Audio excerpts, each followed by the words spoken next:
Welcome to my world. 2 escargot, pate, frisee, 2 green salads. Okay, Manny sauce here. Lamb chops, steak frites. Shouldn't you be doing something? 2 faux filet and a pepper steak. Come on, make the dessert. Chocolate tart, please. As a cook, tastes and smells are my memories, and now I'm in search of new ones. So I'm leaving New York City and hope to have a few epiphanies around the world, and I'm willing to go to some lengths to do that. I'm looking for extremes of emotion and experience. I'll try anything, I'll risk everything, I have nothing to lose.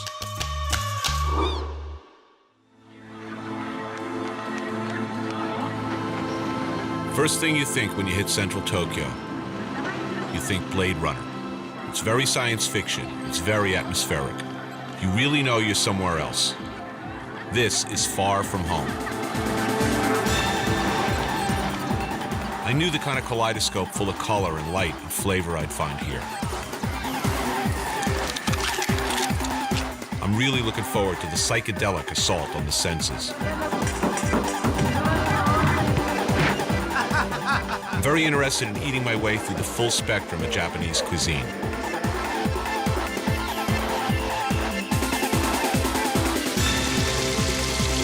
I think almost all modern chefs are impressed by Japanese presentation, the importance of contrasting textures, colors, portion size. Embodying all these traits is Japan's best-known contribution to world cuisine, sushi.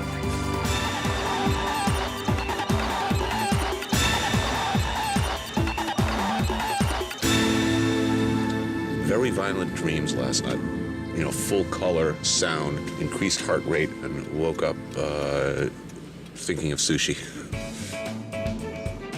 I'm particularly fortunate that my liaisons here are Michiko and Shinji. Michiko translates and has, in every way, paved the way for the ignorant but enthusiastic American. And Shinji, driving, translating, and thank God he's a Yankee fan, so I know I'm in good hands. All right. We're on our way to meet an Edamame sushi master who's going to show us around Tokyo's central fish market, Tsukiji. Edamame sushi is high-end stuff, not just because it's pricey, which it is, but because of the uncompromising quality, preparation, and presentation involved. To translate Edomai, what does it mean literally? Edomai, Edo is the name of the period of the ancient Japan. Okay, so it really does mean old style, classic version. Classic version, yeah. Sushi is just like cutting fish and Right. just stick it together. But Edomai, they need lots of preparation. Edamame preparation standards are not sushi on the go. Absolutely uncompromising on quality, regardless of expense. It's purest sushi. Domo. I'm very pleased to meet you. Nice to meet you. Anthony Bourdain. I'm fortunate enough during this visit to Tsukiji to accompany Mr. Tagawa, the chef owner of Karaku Restaurant in Ginza District. I have my appropriate footwear, of course, right here. This is sort of like Joe DiMaggio or Lou Gehrig showing you around Yankee Stadium. From the point that it practically leaps out of the sea to the point where I pop it in my mouth, Mr. Tagawa will be by my side. Prepare to lose your mind. I mean, just lift off. Your head will just unscrew and bounce off the ceiling.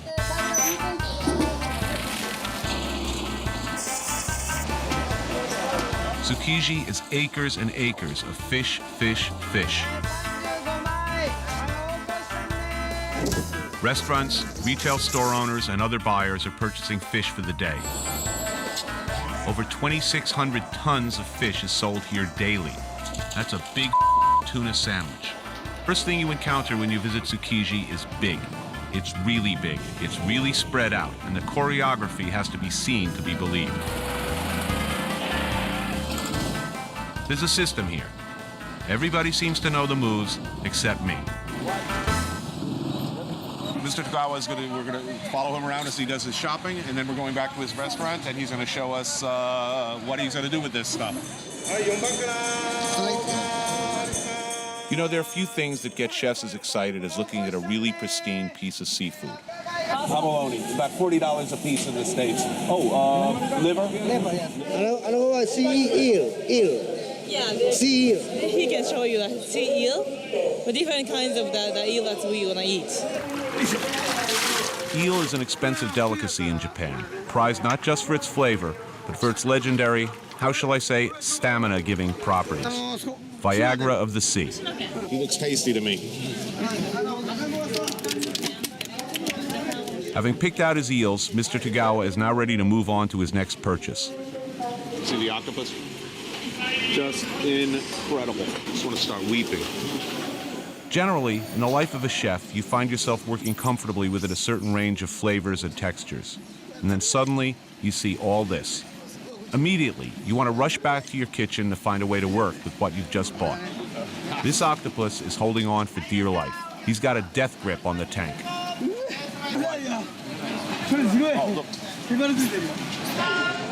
As excited as I am, the Japanese who live here seem just as excited.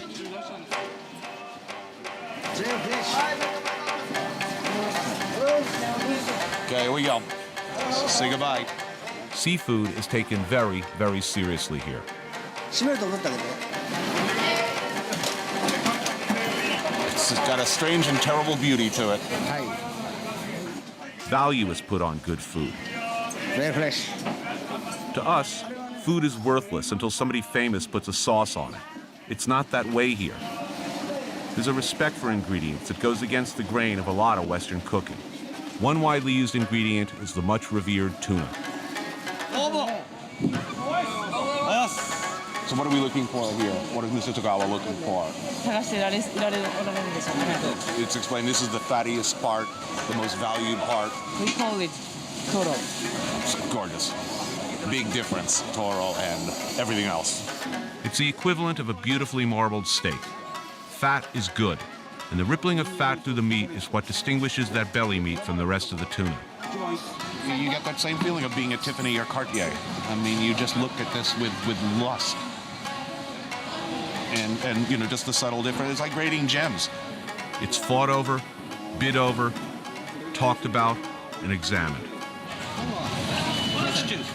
And you can see they're very different pieces with very different qualities. When you're a chef, you come down here and you see this, you're thinking, you know, what you can do with these various pieces. I can hardly wait to see what Mr. Tagawa is going to do with this stuff.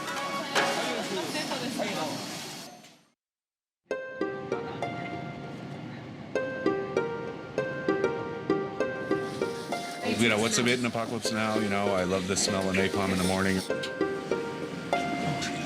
I love the smell of fish and soy and rice wine in the morning. It smells like victory.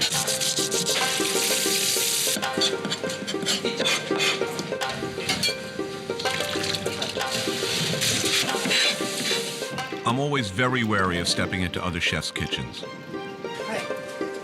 Hi. It's an obstruction. I'm instantly aware, chemically, on a cellular level, when, you know, there are interlopers in my kitchen.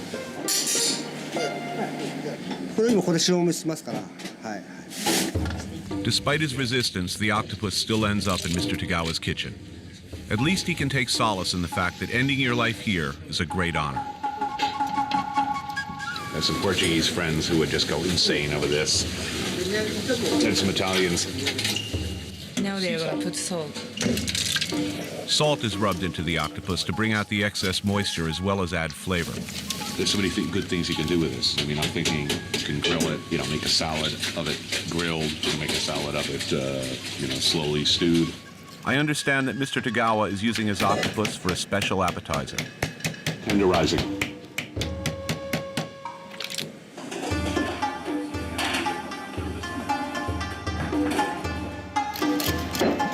At the sushi bar, Tagawa's chefs are busy making magic with the fresh fish from Tsukiji, including the eel. It sounds fresh. Even with my eyes closed, it sounds fresh. And I'm thinking, nice knife technique. You do not see this level of knife skills in French kitchens.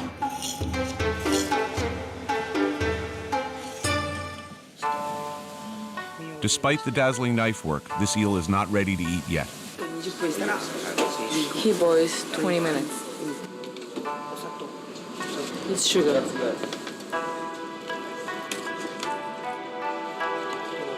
A lot of sugar. And then soy sauce. And that's sake, the rice wine. Mr. Tagawa begins working with the best of the good stuff. Otoro. This is the piece that we saw him pick out of the market. And he's breaking it into components. The boss always takes a proprietary interest in not only the most expensive stuff, but also the stuff that gives him the most pleasure.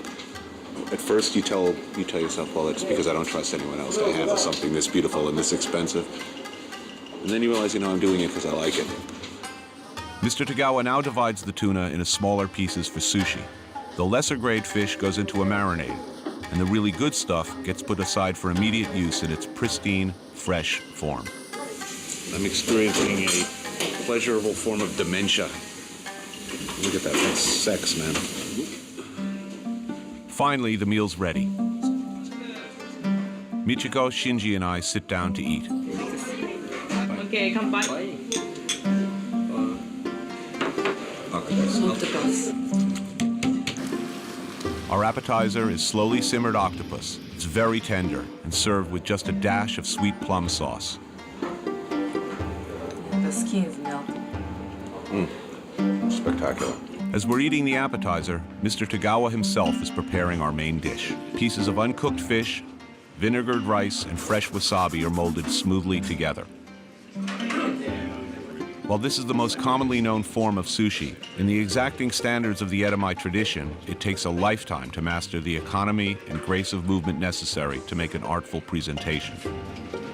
An elite sushi chef like Mr. Tagawa trains for more than 12 years. Oh, man. I was going to say that I'm ready to die right now, but no, I'll be ready to die after this. Okay, what do we have here? Flounder, yes. Shrimp or prawn? Prawn. And Tuna. not just tuna. No, this is otoro. The total part of tuna. Also on the plate are marinated tuna and raw eel.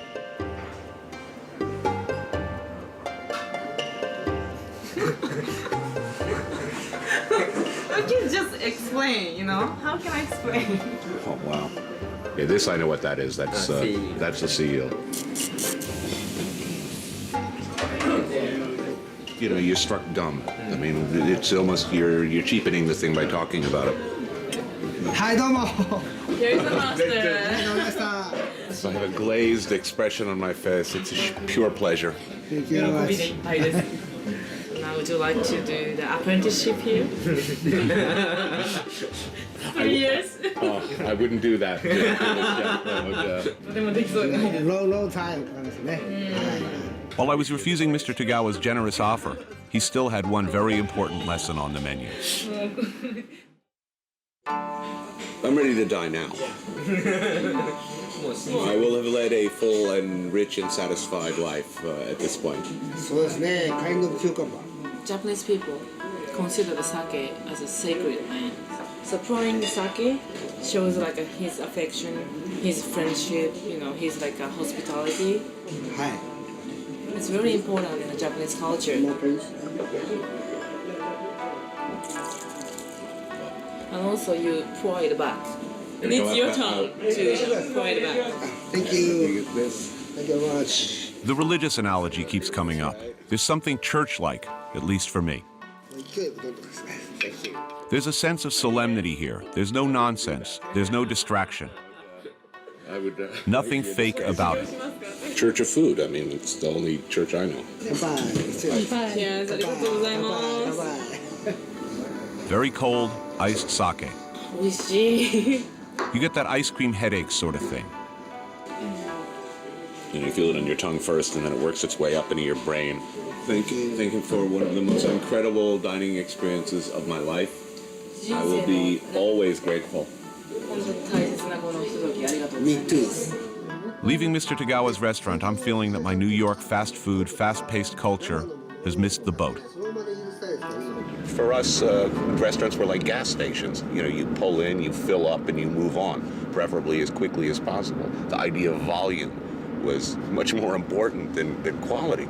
Hey, did you have a good meal? Yeah, they gave you, all the shrimp you could eat. That's not that's really silly. Bulk. It explains a lot about our culture. Speaking of bulk, check these guys out. It happens that I have come into a one-time opportunity to visit a sumo wrestling stable, the gym and home of the team. And here I come, I know nothing about sumo, and I exude ignorance. Watching the sumo wrestlers train, this is like being led into a secret society. Sumo is serious business in Japan, something outsiders just aren't allowed to see.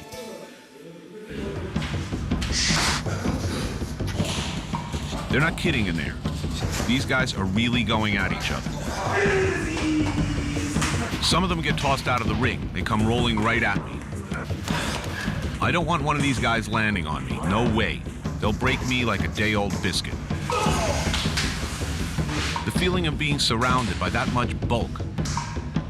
I mean, what do these guys eat? I'm interested in what I heard is sumo food. Chanko, it's called. I'm thinking, well, how un-Japanese this sounds. Must be bulk food, you know, high on starch. You know, I had this idea of, you know, they're sitting around eating pasta and big, you know, massive hunks of fatty pork. I'm very lucky to be introduced to Mr. Tomatsuna of Tomatsuna Stable. Tomatsuna is a former champion himself. Today, he's an oyakata, which is the boss of the sumo stable. All of the wrestlers live on premises. What they eat, when they eat, these are all very rigorously dictated by the oyakata, who completely controls their lives. He cooks for them, looks after their training, their health, in a quest to make them the best. He's an old lion, and you pretty much saw me as an insignificant curiosity, I think. Nevertheless, I'm determined to find out the secret diet of the sumo. The wrestlers have a tremendous power. The food that he selects must reflect the need for this power. He says that people tend to think that sumo wrestler is just a fat. It's not true. Actually, like, they need a balance of the energy and the balance of the weight. Do all the wrestlers learn to cook as part of their training? That's right. Yes. They're behaved a lot in much the same way 5 years ago if you'd walk into my kitchen and wanted to talk to my cooks.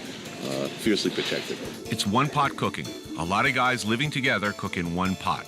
The food is not about, you know, just getting these guys big. We're not here building blubber. He's clearly wrong in this. He's looking for a balance of, you know, protein and, you know, bodybuilding food.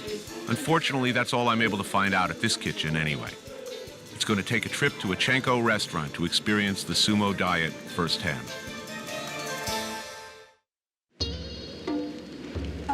After a full day of watching sumo wrestlers train, I'm definitely ready to eat like one. We're going to have a Chanko meal. And I'm hungry. You hungry? I'm starving. Excellent. Chanko is the food of the sumo, and the specialty of Chanko Edosawa restaurant. Immediately it becomes obvious the secret to eating like a sumo isn't in the fat, but in the quantity. It's a nabe, like a big soup, a big boiling pot of broth in the center of the table. Everybody adds something. You add things in stages. Originally, the chanko was made of the chicken soup. Nowadays, they cook, everything. Beef, chicken, meatballs, seafood, mushrooms, green vegetables, tofu, onions, radishes, egg, rice. You can use it all. And we are. And of course, it's like the nabe style, which is a pot. Right.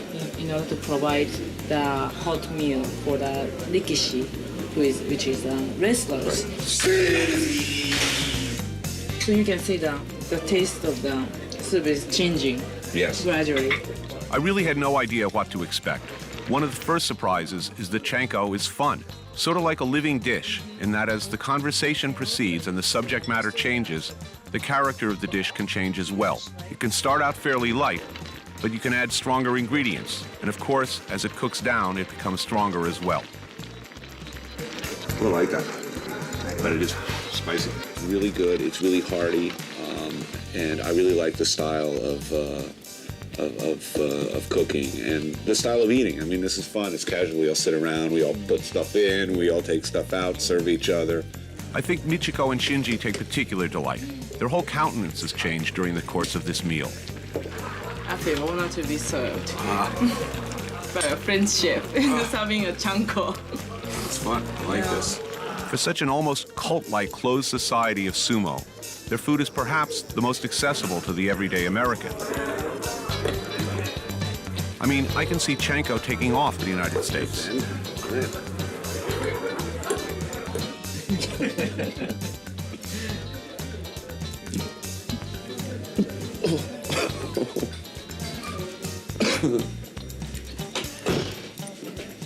I know how he feels. I'm well on my way. From the precision and restraint of edamame sushi to the volume and bulk of Chanko in a 24-hour period. Eating my way around the world, it would be intimidating, I think, if it just wasn't so exciting. I think it's going to take about a week to walk off this meal.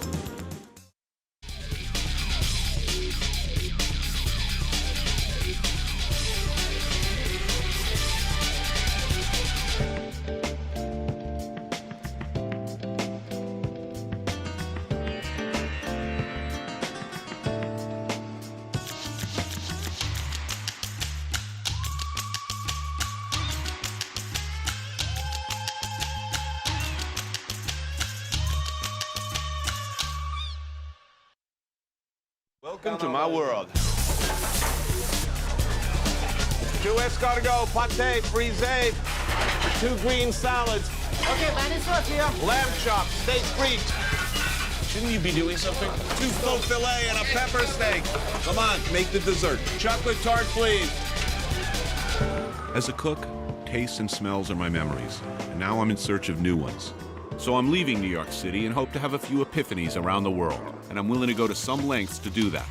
I am looking for extremes of emotion and experience. I'll try anything, I'll risk everything, I have nothing to lose.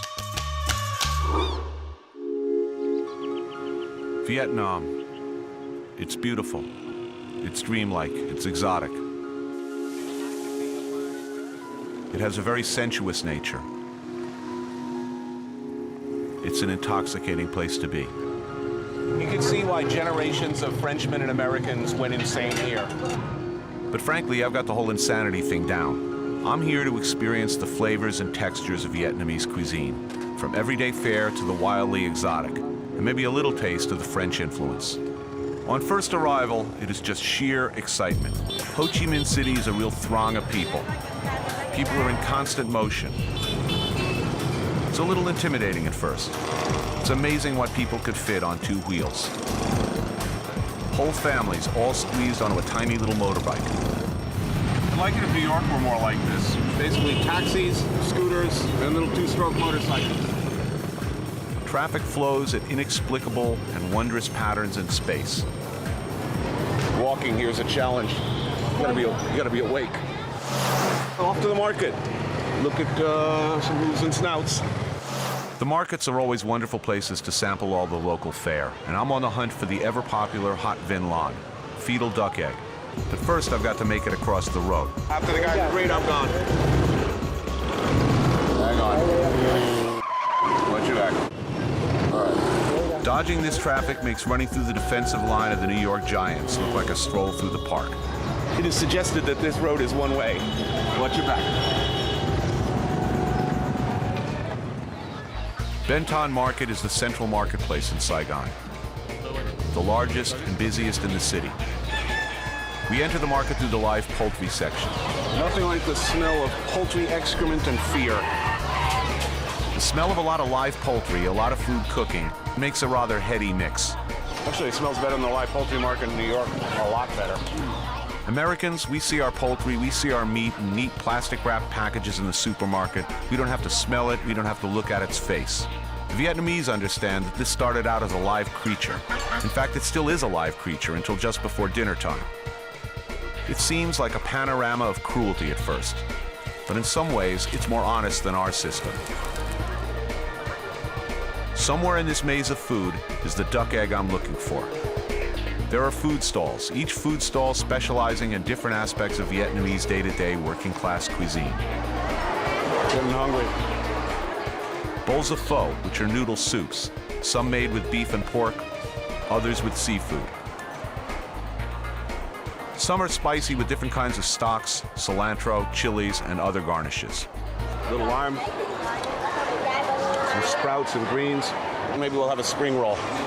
Places that specialize in spring rolls or beef or chicken on a stick. Fruit juices. Sweet.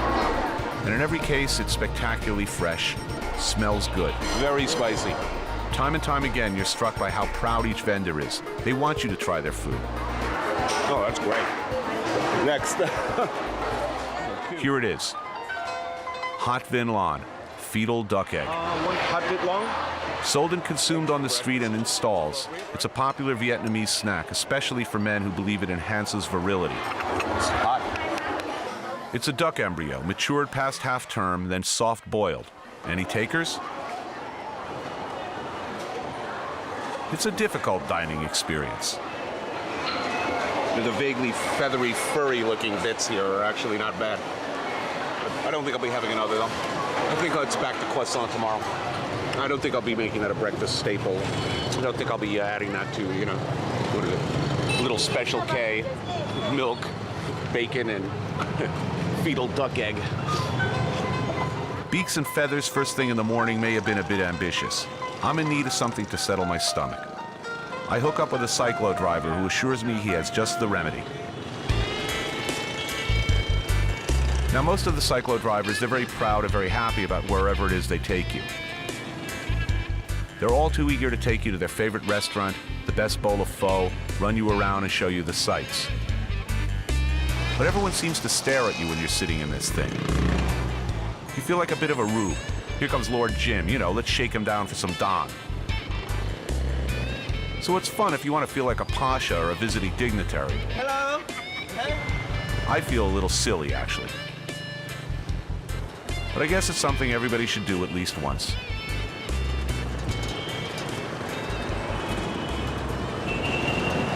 Squid soup. So this is what the cyclo driver had in mind? Chow muck? Squid soup? The Vietnamese have a distinctive culinary approach.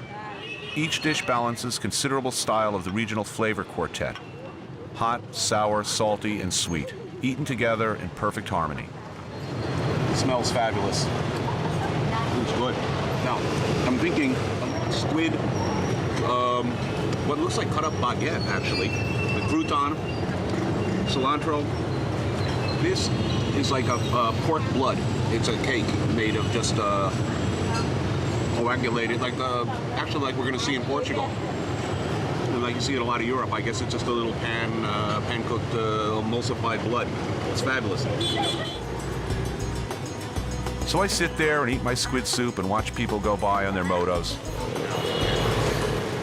doing the everyday things they were doing 200 years ago and will probably be doing 200 years from now. There's a cheerful stoicism and generosity here, in spite of almost overwhelming history, that comes home to you, even when eating the simplest bowl of squid soup.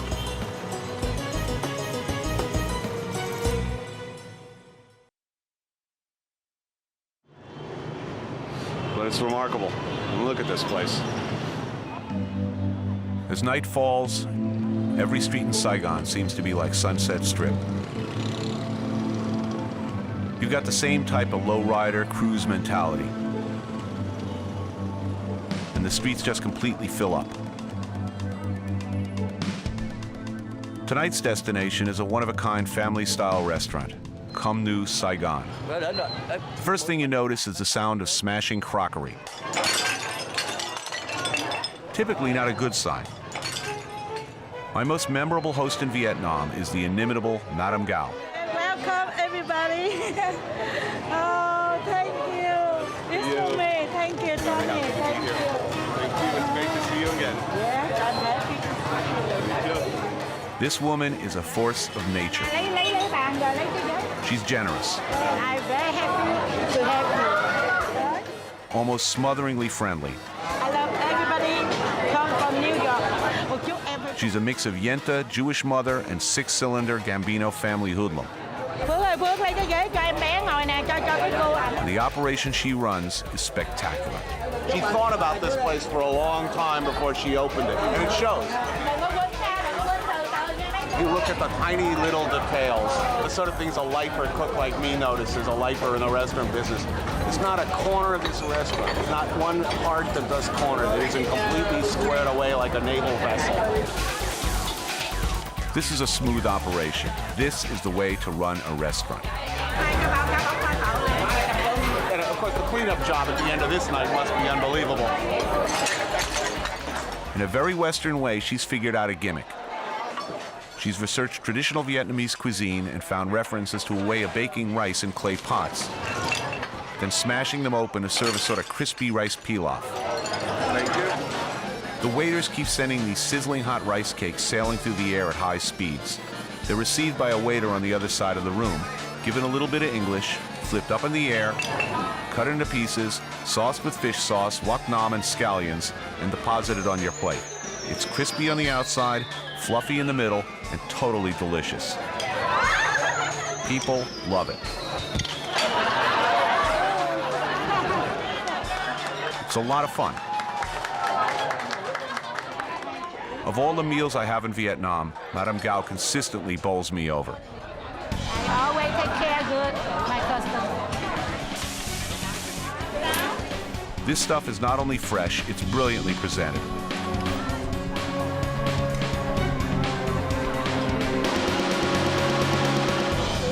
It's a full-on assault, you know? It's just an attack of brilliant colors. Lobster grilled and bathed in a sweet paprika sauce. Crabs stir-fried with sweet basil. Steamed tiger prawns. The ingredients she's using are really creative and really cute. Oh, zucchini flower. Lovely. Zucchini blossoms stuffed with ground pork, dipped in batter, and deep fried. So good. Fish soups. I've had a lot of fish soups, but this with the little cockles, tofu, and dill in a fish broth, it's really imaginative and powerful. Cuts of pork with tea-marinated, hard-cooked eggs. Sounds like a strange mix? It's not. Everything is so fresh here. It's crisp. Really strong, really powerful, really seductive flavors. This is a sort of food that Westerners who go to Vietnam time and time again come back raving about. You know, it's mind-blowing. It's the best example of what the Vietnamese do so well. Apparently every night it's like a holiday meal. Oh, you know, look at this. A palate cleanser of chilled mango and custard apple.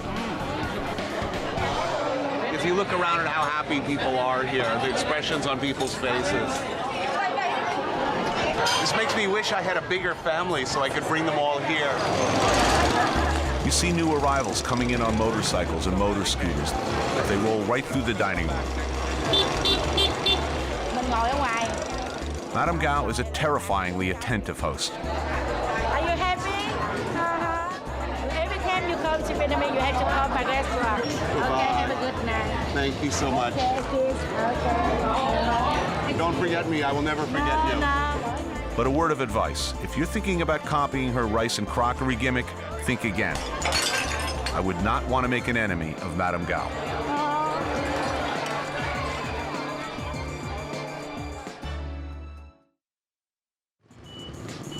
Modern Vietnam wouldn't be the same without the French influence of yesteryear. I'm on my way to La Bibliothèque, a little piece of France in the heart of Saigon, a restaurant that embodies the past. Madame Dai is a throwback to the early colonial days of French occupation. This is a woman who speaks French fluently, educated and largely raised in France. Vietnam's first female lawyer, C'était mon étude d'avocat, my law firm. who in 1975, when the communists took over South Vietnam, turned her offices into a cafe. Je vous apporte du martini. Cheers, everyone. Which quickly became a meeting place for visiting dignitaries, ambassadors, and maybe a couple of spies. Oh, incredible. Don't gap to the victor at Dien Bien Phu right here. That's amazing. This is just incredible. Mon très cher ami François Mitterrand. The Pope. It's extraordinary. You know, you have some extraordinary friends. Even after all these years, there's a whiff of aristocrat about her. Her kitchen speaks of days gone by. People that work with her, she mentioned that one was a nanny for her children. I suspect these women have been with her for decades.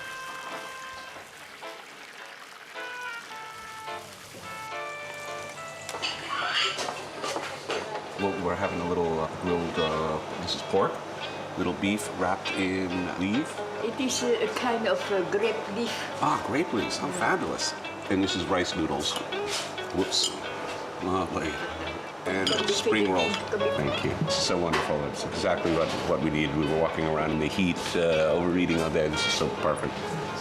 These are typical Vietnamese appetizers and entrees presented in a little corner of France.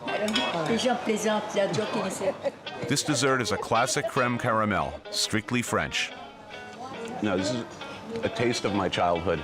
La crème caramel. Guess I brought that Speedo along for nothing. You'll be carrying me out on the gurney. And of course, at the end of the meal, she decides to hit us with her special blend of snake wine. A special preparation. I didn't expect her to come out with this big jar of snakes right after my creme caramel. Parfait, merci. À votre santé, madame. À votre bonne Et merci. santé. And like so many things in Vietnam, if you drink it, it will make you strong. It's good. Fear not. I get real strong in the next few weeks, let me tell you. Please come back soon. Well. There's Madame Dai in her black dress and her hair pinned up, still speaking French, still in her parlor, with her books and photographs and her memories. It's yet one of many really remarkable places where you can reconnect with the past in Saigon.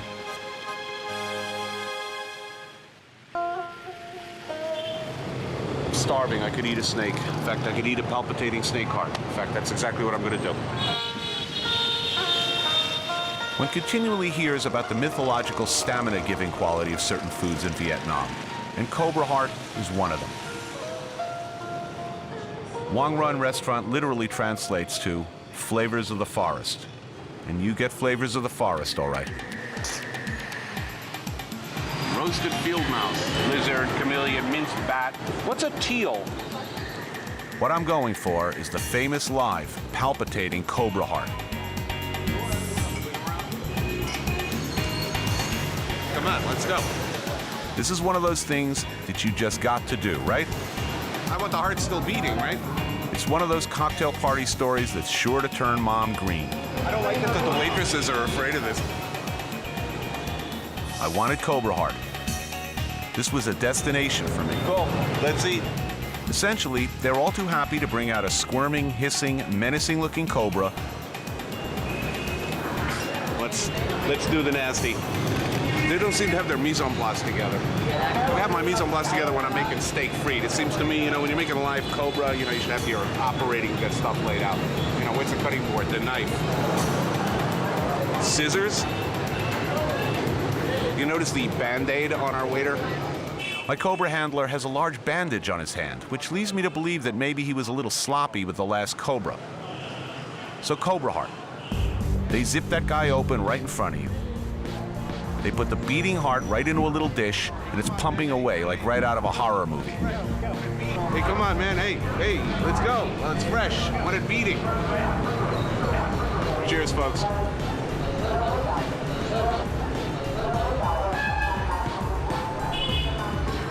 It feels strong. It kind of pumps on its way down, too. It's still ticking. Don't think this cobra is going to waste. It's about to become a 5-course meal. Snake eating has long been a valued part of the medicinal repertoire of Vietnam. It makes you strong. Good, cook that up for me. Cut it in chunks, sear in pan, slow braise. Now this is impressive. I'm told that every part of the snake is going to be prepared into a different dish for me. Okay, let's have a shot. Cheers, looking at you. Cobra Heart makes you strong. Cobra Blood makes you stronger. It kind of tastes like a bull shot, a Bloody Mary made with beef broth. Come on, Emerald, right here. Kick this up a notch. They seem to have drained some sort of dark, viscous fluid in here. It's sort of a worst-case scenario. This is the bile. I figure I'd be tasting plenty of that later at my hotel. A little bit bitter. Yeah, I don't like this that much. Now, I thought bile was a bad thing. Well, in Vietnam, it makes you strong like everything else does. Apparently, bile makes you really, really, really strong. My wife tells me I'm bilious enough. Let's see. Bones of the. Oh, the bones. Fried cobra bones, they're crunchy and delicious, kind of like potato chips, only sharper. Not bad. You know, Yankee game. 7th inning stretch. I'm not crazy about the meat that much. Tastes like chicken. The skin is a little rubbery, It's like sushi. but the tripes, it's like eating condoms still in the packet. Not that I've done that. You can chew that all day. You're not getting anywhere with it. I swallowed it all. And of course, the obligatory cobra soup. It looks like it's got some curry in it. It's like mulligatawny soup. It's terrific. How will I ever go back to like grilled cheese sandwich and Cheerios?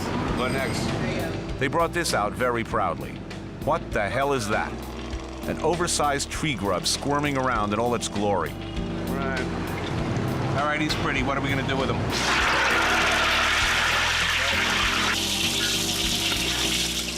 You know, I've already been gargling cobra bile, and they bring this along as course 2? Right, there's my grub.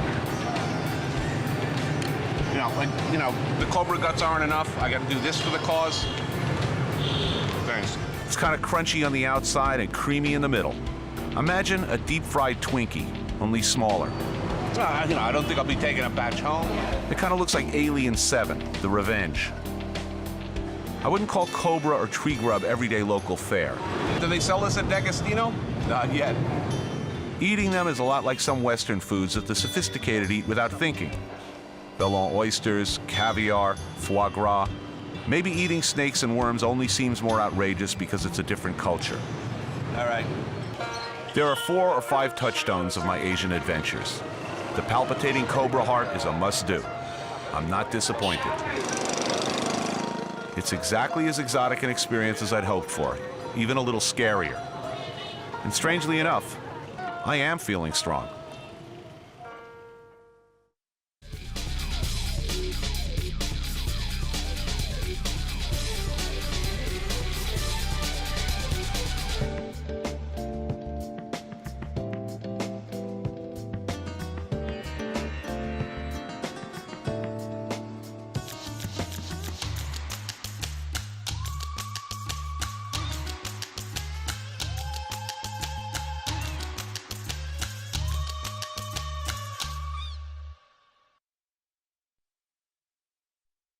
Welcome to my world. 2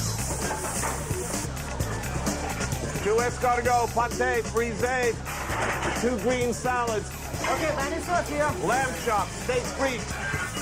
Shouldn't you be doing something? 2 faux filet and a pepper steak. Come on, make the dessert. Chocolate tart, please. As a cook, tastes and smells are my memories, and now I'm in search of new ones. So I'm leaving New York City and hope to have a few epiphanies around the world, and I'm willing to go to some lengths to do that. I'm looking for extremes of emotion and experience. I'll try anything, I'll risk everything, I have nothing to lose.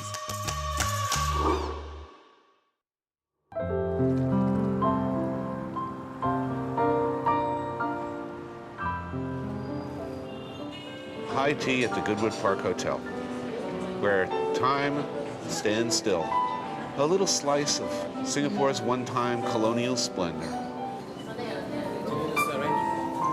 Well, this may be a time stands still sort of a colonial moment. Singapore is a very different town since the days when a bunch of stuffy Brits would sit around with their pinkies crooked drinking tea. Things to know about Singapore. It's hot. It's very, very hot. It's an ultra-modern, ultra-convenient city with a absolute minimum of social problems. They figured out everything here, okay?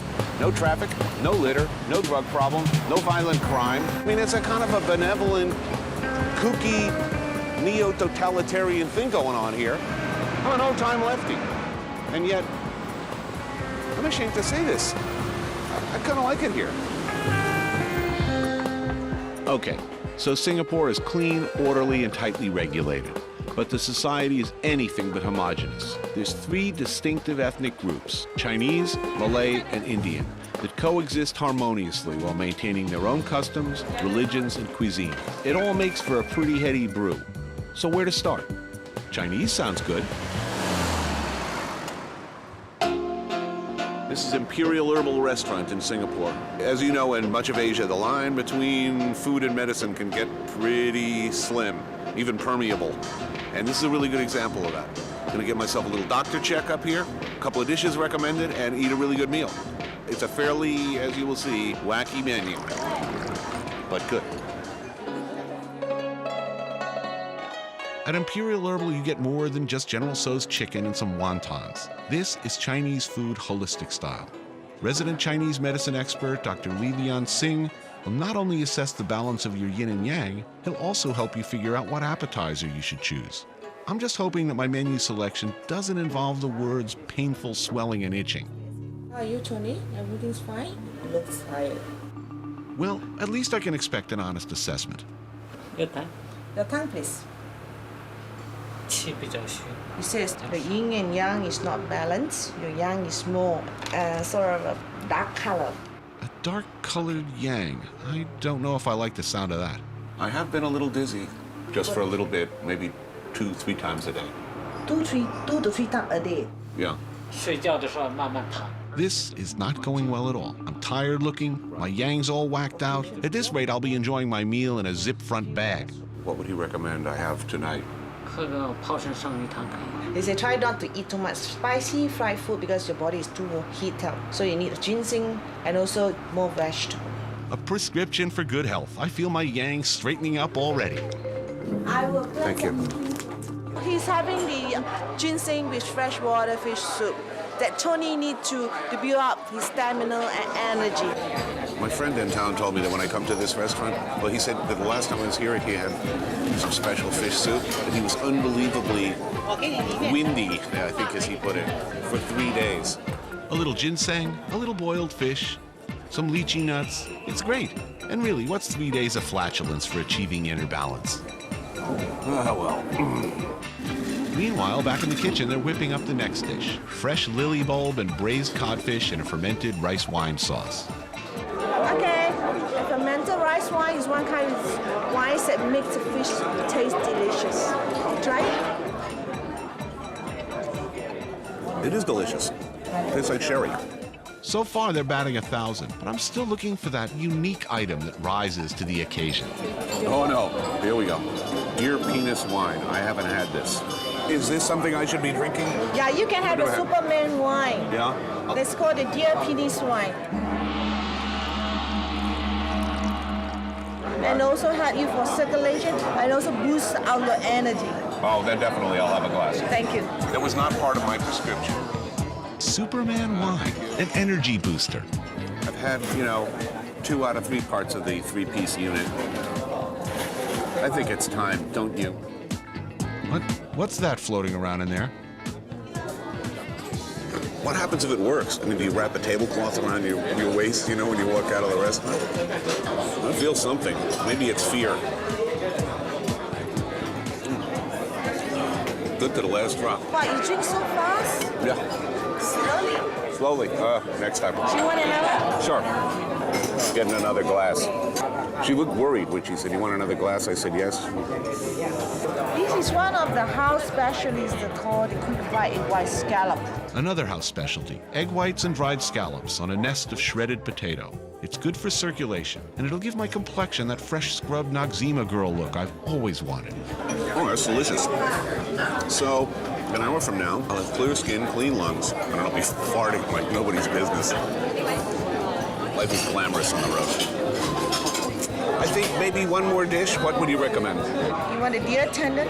Have you tried a deer tendon? The deer tendon is good for you to improve your leg muscle. Oh, good. That sounds terrific. I've been on my feet for 28 years. I'm ready. I come in. Thank you. Ah, yes, some deer tendon with fresh Chinese yam to strengthen the legs. I guess I won't have to hit the Stairmaster tomorrow. Not that I ever hit it. This is the braised deer tendon. Beautiful. Oh. It's good, and the texture is not disturbing. It's like pied de cochon. Listen, it's real easy to sneer at this stuff, and God knows I love an opportunity for a few penis jokes. But honestly, I do feel my yang getting brighter, my complexion clearing up.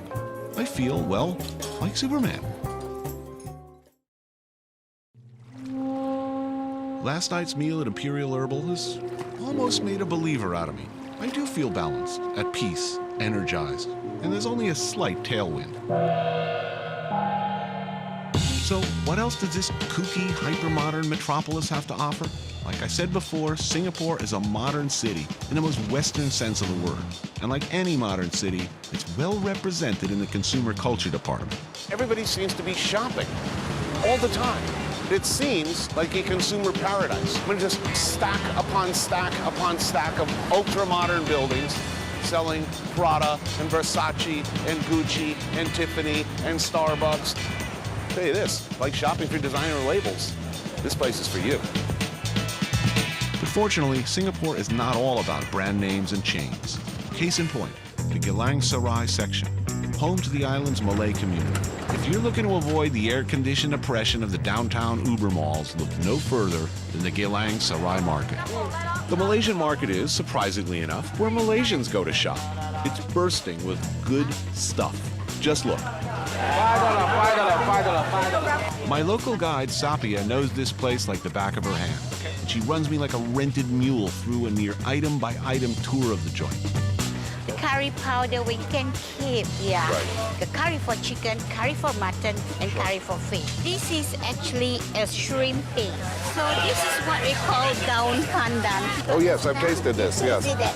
All right. Onward we go, hurdling through the market, item after item, description after description. Lemongrass. Lemongrass.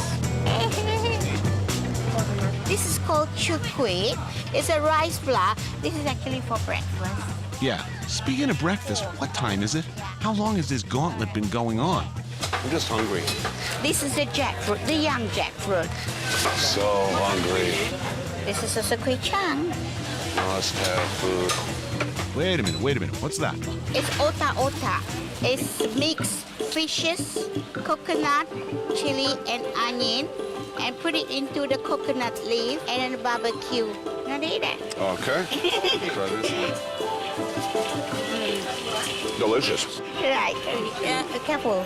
I think the ravenous glint in my eye was making Sapia a little nervous. But what could I do? The last thing I had to eat was a hunk of deer tendon 15 hours ago. Well, that was delightful, but it's not just about the food at Geylang Serai. It's also about the fashion. What hot trends are burning up the Malay fashion scene this year, you ask? Let's check it out. Right. I think Tony will like it this, and it looks so airy, baggy, and comfortable when you are relaxing at home at your balcony. Yeah, this is something like Hawaii. Okay, before I wind up with some sort of Don Ho, kaftan, moo sort of a thing, I think maybe some lunch is in order. Shall we go for Yo, let's eat. makan? How would you say let's eat a lot? A lot, banyak. Right. So, let's hit a traditional Malaysian restaurant that Sapia says is the real deal.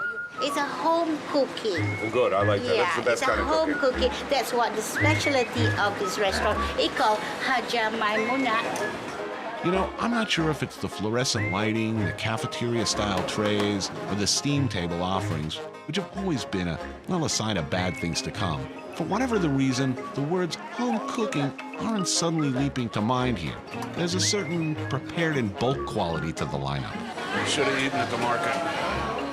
Feeling unprepared to negotiate the selections, I fall back and let Sapia make the calls. As I understand it so far, we're going to get some barbecued fish, some pickles, some oxtail soup, and some other stuff.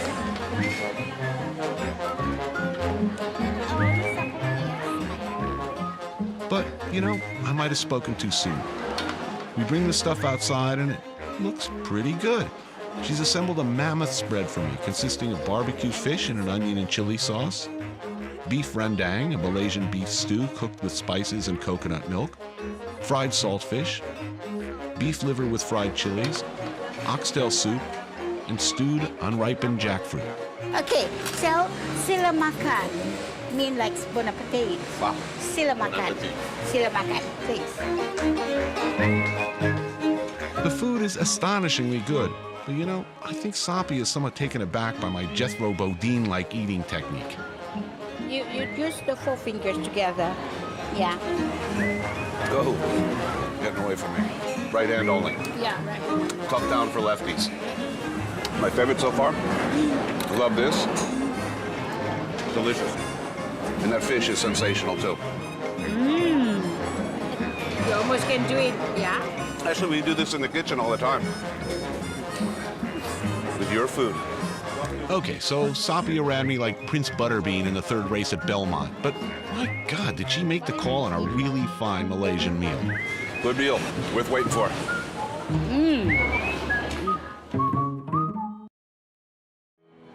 You know, after that mammoth Malaysian feast with Sapia, I should probably be walking back to my hotel. But why exert myself when one of the most modern and efficient subway systems in the world is at my disposal? Oh, this place is like totally automated. Oh, this is so James Bond. Come on. Oh, when do you think my train will arrive? Oh, exactly 2 minutes. Clean, fast, efficient, on time. New York City subway could definitely take a page from Singapore's book. This is mass transit. While Singapore's future may be defined by its ultra-modern technology, it's still the traditional ethnic enclaves that give this city-state its unique flavor. And the Tekka market is a great example of this. It's filled with hawker stands or food vendors who specialize in one particular item. So anyway, I'm in Little India right now, near the Tekka market, and I'm meeting my old friend, crony, and business associate, Alango. Johnny B. Alango, buddy. How are you? Good to see you. What's going on? Good to see you again, man. Welcome to Little India. You gonna show me around? I'm gonna show you around. I know we're gonna eat well. We're gonna check out some birds, man. Some birds? Let's check out some birds, all right? We gonna eat them or what? No, these are special birds. They're gonna tell you your fortune, all right? I'm not sure if I want to know my future. The bird's gonna pull out a card. It's gonna say your fortune, all right? Outstanding. All right. Looks like a very intelligent bird. Come on, Tony gonna look at it. Come on, bird. Let's go. Let's go. Yeah. Let's pick number 20 out. It's gone back in again. Johnny, this is beautiful, man. What? This is Goddess Lakshmi. She's the goddess of wealth. Right? Wealth. Money's coming your way. So no matter what happens, I'm taking them. The money's yours. The money's yours. Mine. Yeah. All right. Lucky goddesses, obscene wealth, not too bad. Yeah. So what other good things are coming my way? Ooh, you're gonna develop a terrible skin rash, Tony. Scratching already. So I'll be rich but itchy. Itchy rich. I'll take it. Fortunately, Alango knows just the thing to help us celebrate my impending wealth. A buttery, delicious Indian pastry called prata. It's almost our answer to the croissant. It tastes very good with leftover curry from the previous night, and it's one of my favorite dishes. Anything that smells this good, I'm eating. But first, perhaps a glass of traditional Indian stretch tea to cleanse our palates. What we're seeing here is stretch tea. When I was young, my mom used to serve me hot coffee or tea. I used to complain that it's very hot, I can't drink it. So what she would do, she would get another cup. She would start pouring the tea up and down. It cools and aerates it, you know. You also add a lot of foam. You add flavor. It becomes a good brew. Oh, yeah. It tastes great, but even better than that, there are no animal genitals involved. At the prata stand, they're whipping up what Alango calls the supreme prata, or prata stuffed with egg, minced lamb, and onion. Everything gets wrapped up, and after a couple of minutes on the griddle, it's ready to eat. Oh, that's awesome. You're hooking me up, man. You are really looking out for me. Least you can do. Cheers. Oh yeah, this prata is sensational, but it's nothing compared to what this maniac has lined up for me next. Well, I've hit all three parts of the Singapore ethnic triad and have had some really amazing food at each one. But Alango tells me that I have not experienced Singapore until I've consulted the master himself. Chef, TV food show host, and author of the definitive guide to restaurants and hawker stands in Singapore, Mr. K.F. Sito. We're stepping out with Sito to Singapore's red light district to check out his pick for the ultimate Singapore food experience, Sin Wat Eating House. First of all, what's special about this place? Okay, this technically is the most expensive restaurant in Singapore. Make no bones about it. Simply because he serves some of the freshest seafood around. And his signature is his crab bee hoon. Crab bee hoon. Crab bee hoon, which you're going to be stuffing into your face later. Right. I think that covers pretty much the whole menu. All right, so the whole menu may be a bit ambitious. The first offering of fresh steamed scallops smothered in garlic and black bean sauce definitely makes you believe anything is possible. Oh, yeah. Yeah. Oh, the smell coming off of there Can you is... smell it? Yeah. Why bother with the chopstick thing? When the scallop is saying, "Hey, eat me!" That's it. Look at that. Come on. Yeah. Little sauce. Oh, man. Oh, come to mama. I think the disturbingly animal-like groans say it all. But you know what? This isn't even the tip of the iceberg. That is a beautiful thing. Oh, yes. I remember these guys. Fresh steamed gong gong, whelks. It may not seem so special, but get a load of this. A honey chili dipping sauce that'll have you drooling like the proverbial Pavlovian dog. This guy takes half a day to prepare this. He's got honey, chili, scallions, onions. I'm struck dumb. Too much of a good thing is good for you. Words of wisdom, Cito. Words of wisdom. It's always fun when you hook up with an enthusiastic local who eats for a living. You know, get together, compare notes, commiserate, try to one-up each other. Like me, Cito is a driven, half-TV guy, half-foodie who has plenty to say on the subject. How often do you eat? Like, if you go out to eat? Breakfast, a bit of brunch, lunch, and you do a bit of tea, and then dinner, and then supper. Supper is B.I.G. in Singapore. Food is really 24 hours. Wake up at any time of the day or night, think of any food, somebody is selling it. I know you've eaten jelly grass. I know you've eaten donkey butt. Donkey butt, scorpions.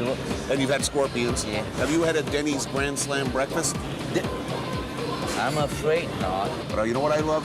When you have a big crab, a female, and you cook the head upside down, and you got that soupy fat and roe, just the fat, you take a piece of bread and run that fat around in there. We'll be eating that later. We could do this all night, man. All night. One of the downside of our job is that we eat too much. To you, it's fun, but we can be potential big business to the health doctors.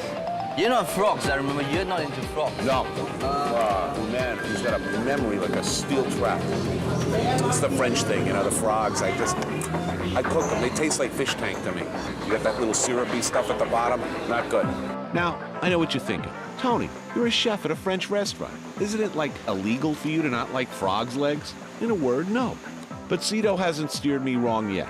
And Chef Danny Lee's preparation, steamed to perfection with loads of fresh minced garlic, gives me even more reason to suspend my amphibian aversion. This frogs, steamed frogs, this will turn your life around. There's something very suggestive about this dish. I mean, we were just talking about, you know, Ursula Andress on the beach. It kind of... You see the legs? Yeah. Ooh, that's gotta hurt. I'm usually indifferent on frog. I know this is gonna be good. This is gonna be good. No. Live on Just Anthony drop it right Bourdain's program. Right, I'm there. It's hot, watch it. No problem. Okay. Yeah, that is great. Before I was indifferent. Oh, man.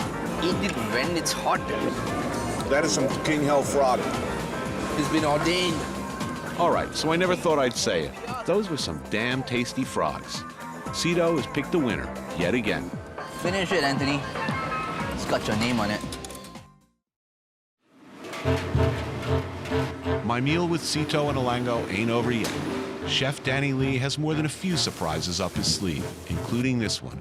A rare and extremely expensive fresh spotted grouper, steamed with ginger and green onions and served with the chef's famous mystery sauce with soy. If this number doesn't get you going, you better check your pulse. Ooh, the spotted grouper. Okay, so show me exactly what is the absolute best part. Absolutely best part. The Cantonese love this part. The meat here, it cradles the stomach, you know. I'm in heaven. Oh, it's so tender. I'm leaving you the other cheek. It's speaking gibberish now. Unbelievable. Look at me, I've been reduced to a primitive, almost feral level by this meal. And who's to blame for this wonderfully deranged state I'm in? This man, head chef and owner Danny Lee. A guy who at first glance looks like he should be trying to help rid Bushwood Country Club of its gopher problem. But don't be fooled. Danny and his semi-clad crew of kitchen mercenaries are flirting with genius. Need more proof? Check this out. Steamed tiger prawns on a bed of minced garlic with scallion garnish, fresh stingray steamed with ginger and green onions, served with a generous helping of soy and garlic broth, and finally, an entree that is both ingenious and outrageous. The restaurant's signature dish, crab bihun, a savage blend of Danny's secret garlic broth, rice vermicelli, fresh chili peppers, and Sri Lankan crabs the size of your head. And the results? Well, where does one begin? Man, look at that! Look at that! This is when he goes berserk. Look at this roe. Oh, this dish is invented right here in this restaurant close to 15 years ago by Danny. Man, look at this, man. Look at this. Look That's massive. That's a big crab. See, it's about half the size of my face. Wow. Oh. Oh, yeah, that's hardcore. Oh, I'm home, Papa. I'm home. Dunk it with a bit of chili in there.